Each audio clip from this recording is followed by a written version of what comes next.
शुरुआत में आपने देखा कि संसद भवन के बाहर कैसे सांसद प्रदर्शन कर रहे हैं। विशेष गहन पुनरीक्षण, व्यक्तियों की नाम हटाना, दोहरी प्रविष्टियां हटाना।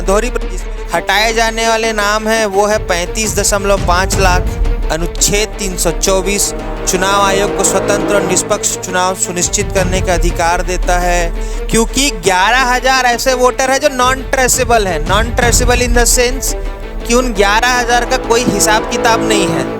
तो ऐसे संदेह है कि वो लोग या तो बांग्लादेश से भाग कर आए हैं या नेपाल से आए हैं। कई लोग ये भ्रांतियां फैला रहे हैं कि SIR के नाम पर बिहार में NRC लागू हो गया है।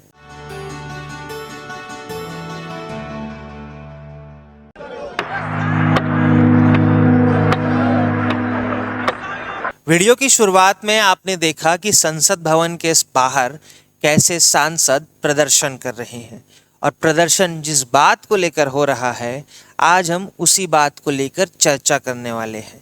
ये प्रदर्शन चुनावों से जुड़ा हुआ है, और चुनाव यहाँ के नहीं, पर हाँ, ये जो प्रदर्शन है ये आपकी तैयारी से जुड़ा हुआ मुद्दा है।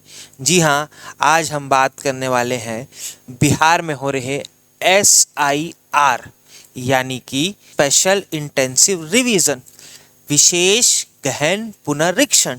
मैं हूं आपके साथ गौरव शर्मा और आप देखना शुरू कर चुके हैं दिल्ली IAS एकेडमी के YouTube चैनल को। तो हम सबसे पहले जानेंगे कि SIR क्या है। तो SIR यानी स्पेशल इंटेंसिव रिवीजन एक विशेष मतदाता सूची पुनरीक्षण अभियान है, जिसे भारत निर्वाचन आयोग इलेक्शन कमीशन ऑफ इंडिया द्वारा समय समय पर लागू करता है। अब यह जो सामान्य पुनरीक्षण प्रक्रिया है यह एनुअल समरी रिवीजन से अलग है। क्यों अलग है? क्योंकि इसमें घर घर जाकर मतदाता का सत्यापन किया जाता है।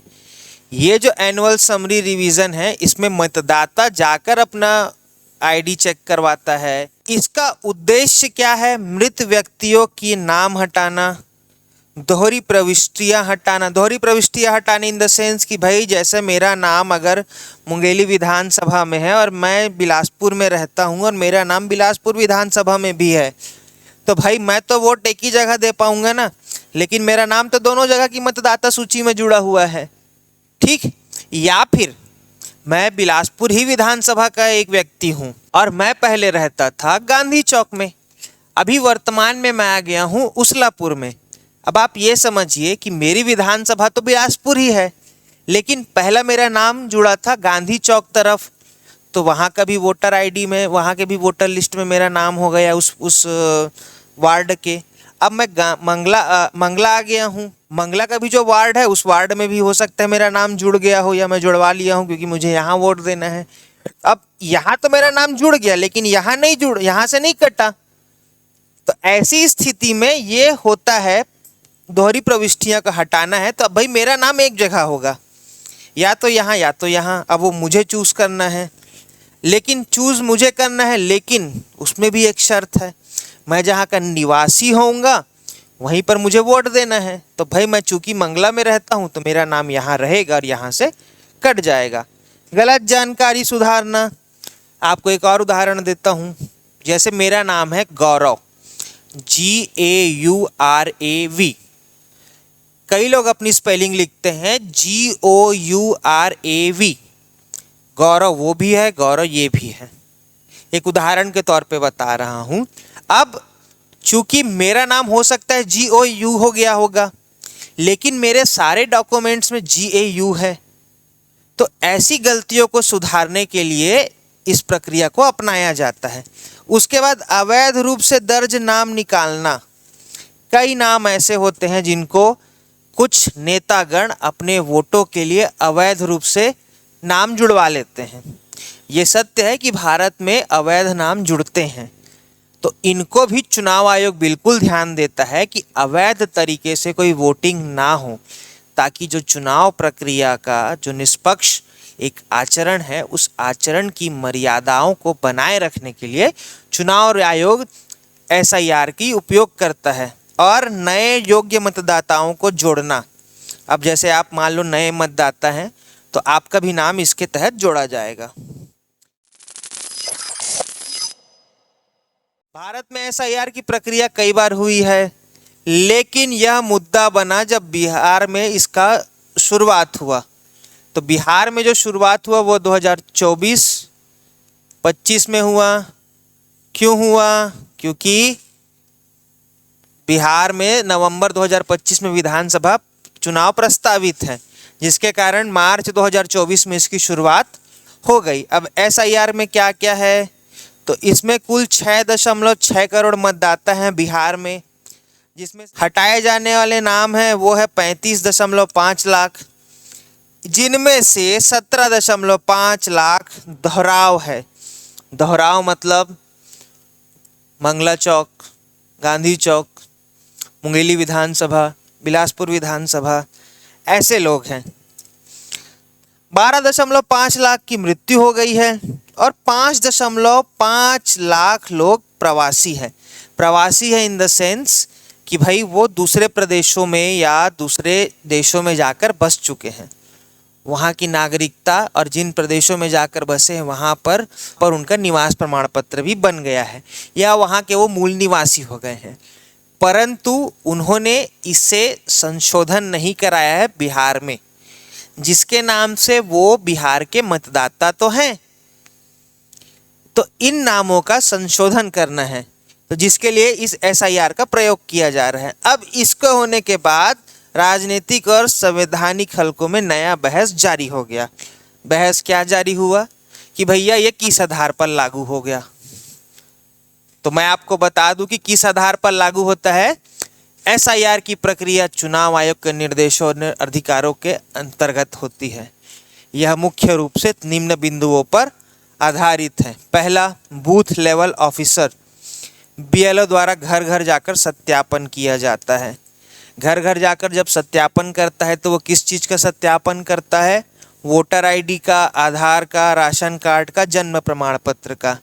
अब मतदाता की वर्तमान स्थिति या उपस्थिति का भी बहुत महत्वपूर्ण है।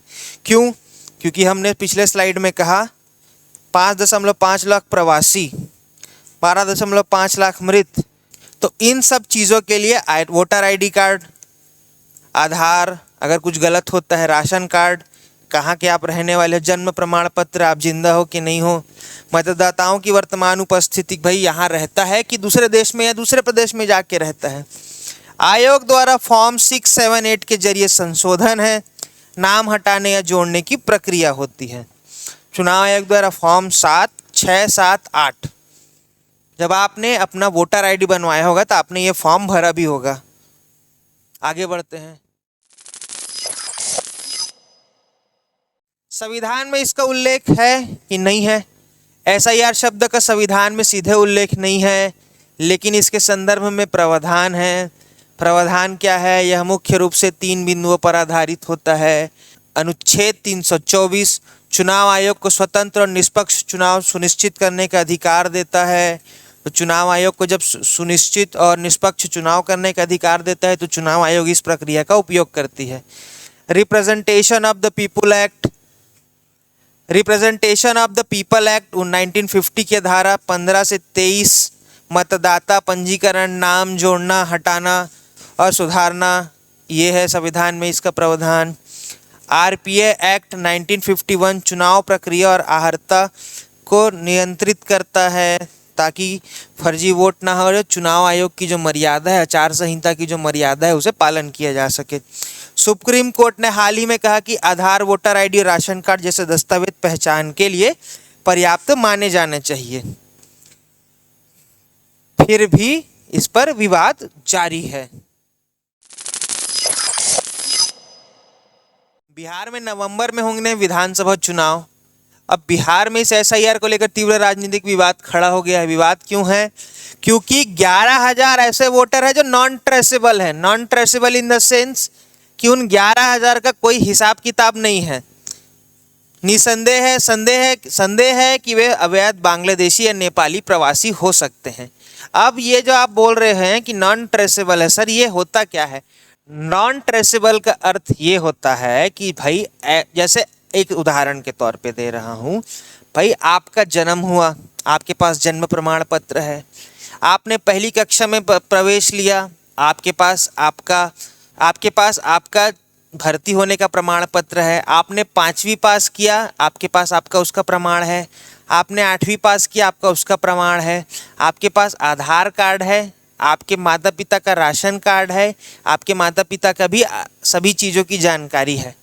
लेकिन 11,000 ऐसे लोग हैं जो लोग कहाँ से आए हैं, कब आए हैं, उनके माता पिता का क्या है इतिहास रिकॉर्ड, वो कुछ नहीं है। तो ऐसे संदेह है कि वो लोग या तो बांग्लादेश से भाग कर आए हैं या नेपाल से आए हैं। अब नेपाल चूंकि बिहार से लगा हुआ है और बांग्लादेश जो है वो बिहार, बंगाल और बांग्लादेश, तो ऐसा माना जा सकता है कि ये लोग हो सकता है शरणार्थी के तौर पे अवैध या फिर अवैध रूप से यहाँ पर रह रहे होंगे। उसके बाद विपक्ष ने आरोप लगाया कि एसआईआर के नाम पर गरीब, दलित, अल्पसंख्यक और प्रवासी मजदूरों को सूची से हटाया जा रहा है। यह भी आशंका है कि इससे निर्वाचक मंडल का ध्रुवीकरण हो सकता है। सुप्रीम कोर्ट ने चुनाव आयोग को फटकार लगाते हुए पारदर्शिता और दस्तावेजों की स्वीकृति पर बल दिया है। सुप्रीम कोर्ट ने चुनाव आयोग पर फटकार लगा दिया। फटकार ये लगाया, क्या लगाया कि आधार, वोटर आईडी और राशन कार्ड जैसे दस्तावेज पहचान के लिए पर्याप्त हैं। तो अगर जिनके पास ये है तो उनको बिल्कुल उनका नाम वोटर लिस्ट से नहीं हटना चाहिए। अब आगे बढ़ते हैं। अब जब हम आगे बढ़ते हैं तो हम चर्चा करते हैं एसआईआर, यूसीसी और एनआरसी में अंतर। कई लोग ये भ्रांतियां फैला रहे हैं कि एसआईआर के नाम पर बिहार में एनआरसी लागू हो गया है। एसआईआर के नाम पर बिहार में एनआरसी लागू हो गया है। तो अब हमने भाई सोचा कि भाई आपको तीनों में बहुत अच्छे तरीके से अंतर बता दे। तो समझिए आप, एसआईआर, एनआरसी, यूसीसी, पूरा नाम special intensive revision national register of citizenship uniform civil code. इसका उद्देश्य क्या है? वोटर सूची सुधार। एसआईआर का नागरिकता की पुष्टि करना है। एनआरसी का समान कानून, सभी धर्मों के लिए एक कानून, ये काम है यूसीसी का।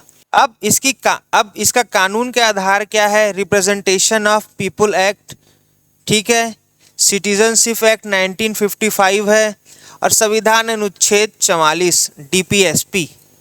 यूसीसी के लिए संविधान में अनुच्छेद 44 डीपीएसपी है। एनआरसी के लिए सिटीजनशिप एक्ट 1955 है। एसआईआर के लिए रिप्रेजेंटेशन ऑफ पीपल एक्ट है। क्षेत्रीय स्थिति क्या है? ये राज्यों पर निर्भर है कि उसको करवाना है कि नहीं करवाना है। वर्तमान में एनआरसी असम में लागू है और यूसीसी अब तक प्रस्तावित है। विवाद क्या है? तीनों में नाम कटने की संभावना है, नागरिकता छीनने की आशंका है, धार्मिक स्वतंत्रता बनाम समानता को लेकर संघर्ष की संभावना है। अब ये किस पर लागू होगा? केवल वोटर पर लागू होगा, ये सभी नागरिकों पर लागू होगा और ये सभी धर्म और समुदाय को लेकर लागू होगा। अब इस पूरे वीडियो का कंक्लूजन समझते हैं। तो आपने जाना कि एसआईआर सिर्फ एक तकनीकी प्रक्रिया नहीं बल्कि लोकतंत्र और नागरिकता अधिकारों की बुनियादी मुद्दा है। प्रतियोगी परीक्षाओं के लिए यह टॉपिक अब केवल करंट अफेयर नहीं बल्कि संविधान, राजनीति और समाजशास्त्र का सवाल बन चुका है। पहले ये जो मुद्दा जो था वो सिर्फ बिहार तक सीमित था, परंतु जब इसका विरोध हुआ है तो तब ये मुद्दा पूरे देश के लिए चल रहा है। और ऐसी परिस्थिति में आपको यह देश से जुड़ा मुद्दा बन चुका है, तब आपको ये समझना होगा कि देश से जुड़ा मुद्दा है तो इससे संबंधित आपको सवाल भी आ सकते हैं प्रतियोगी परीक्षाओं में। तो चलिए अब हम सवालों पर चर्चा करते हैं। पहला सवाल है, एसआईआर का पूर्ण रूप क्या है? तो एसआईआर का पूर्ण रूप क्या है? Option A special identity registration, state integrated revision, special intensive revision, standard inclusion registry. इसका ऑप्शन है option C, special intensive revision. SIR प्रक्रिया का मुख्य उद्देश्य क्या है? आधार कार्ड बनाना है, नागरिकता देना है, मतदाता सूची की समीक्षा करना है, समान नागरिकता लागू करना है।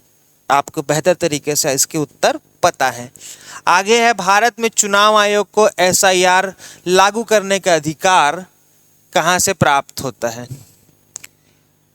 कहाँ से प्राप्त होता है हमने वीडियो की शुरुआत में पढ़ा है, अनुच्छेद 324 से।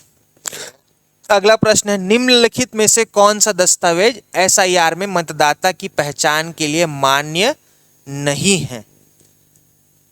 आधार कार्ड मान्य है, राशन कार्ड तो मांगा ही है, पासपोर्ट भी मांगा है, पैन कार्ड इस नाम से नहीं मांगता क्योंकि ये आपकी आय से संबंधित है, आपकी पहचान से नहीं।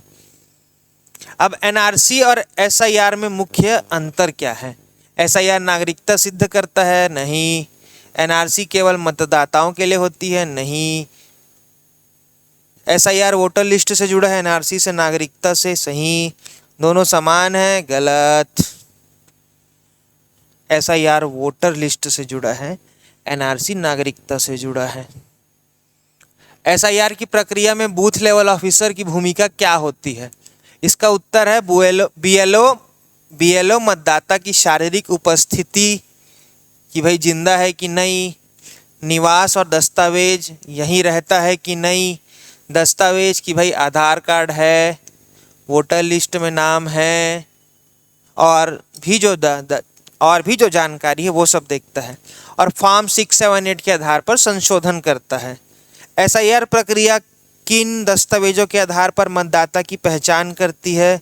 तो इसका उत्तर है, आधार कार्ड आपके पास है, वोटर आईडी है, राशन कार्ड है, जन्म प्रमाण पत्र है, ड्राइविंग लाइसेंस है, पासपोर्ट है। इनके आधार पर आपकी एसआईआर प्रक्रिया पूरी हो सकती है। संविधान का कौन सा अनुच्छेद चुनाव आयोग को एसआईआर जैसे विशेष अभियानों की शक्ति देता है? तो आपने पिछले ही सवाल में पढ़ा कि 324 चुनाव आयोग को स्वतंत्रता एवं निष्पक्ष चुनाव संपन्न कराने की शक्ति देता है। आगे बढ़ते हैं, एसआईआर, एनआरसी और यूसीसी के बीच का अंतर स्पष्ट कीजिए। ठीक है, अब ये आपके लिए बड़ा सवाल है, ये आपके लिए वन लाइनर का नहीं है। तो उत्तर लिखने के लिए, जैसे एक बड़ा विषय हो सकता है 75 शब्दों में, 30 शब्दों में, 50 शब्दों के लिए हो सकता है। तो इसका उत्तर लिखने के लिए छात्रों को नीचे बिंदु शामिल करने चाहिए। क्या क्या बिंदु शामिल करने चाहिए? पहला तो उद्देश्य, कानूनी आधार, लागू का क्षेत्र, विवाद और नागरिकों पर प्रभाव। तो जब आप ऐसे बड़े सवाल आएंगे तो आप इनका उपयोग करके इसका उत्तर लिख सकते हैं। आगे बढ़ते हैं, क्या एसआईआर की प्रक्रिया लोकतांत्रिक अधिकारों के लिए खतरा बन सकती है? तर्क सहित उत्तर दीजिए। ये बड़ा प्रश्न है और ये हो सकता है ये आपके ऐसे का भी टॉपिक हो सकता है। तो इसमें हमको कौन कौन सा पॉइंट्स लेना है? असंगत दस्तावेजों से नाम काटने की आशंका, गरीबी, प्रवासी अल्पसंख्यकों पर प्रभाव, सुप्रीम कोर्ट की चेतावनी और पारदर्शिता और संतुलन की आवश्यकता। तो हम इन विषय पर चर्चा कर सकते हैं अगर ये प्रश्न आता है तो। बिहार में 2025 में लागू एसआईआर से उत्पन्न विवादों की विवेचना कीजिए। अब इसमें जो विवाद की स्थिति हमने पढ़ा है कि 35.5 लाख नाम हटाने की योजना है, 11,000 नॉन ट्रेसेबल है, विपक्ष आरोप लगा रही है जो कि उसका काम है, सुप्रीम कोर्ट का हस्तक्षेप है और सामाजिक और राजनीतिक प्रभाव भी देखने को मिलते हैं।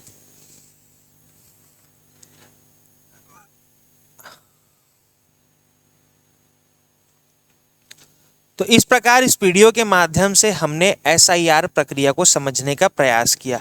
हमने इस वीडियो में ये भी जाना कि भाई बिहार में जो एसआईआर लागू हुआ है वो हो सकता है आने वाले समय में छत्तीसगढ़ में भी लागू हो, और जब ये लागू होगा तो इससे जुड़े सवाल आपसे बिल्कुल पूछे जा सकते हैं। इसके साथ हमने एक भ्रांति को दूर करने का भी प्रयास किया जो लोगों के मन में धीरे धीरे आ रहा है कि SIR, UCC और NRC एक हैं। तो हमने तीनों के बीच में एक अंतर भी समझाया। हमने इसका संविधान में जो अनुच्छेद है उसके बारे में भी चर्चा की। इसके साथ ही हमने इससे जुड़े सवालों पर भी चर्चा की।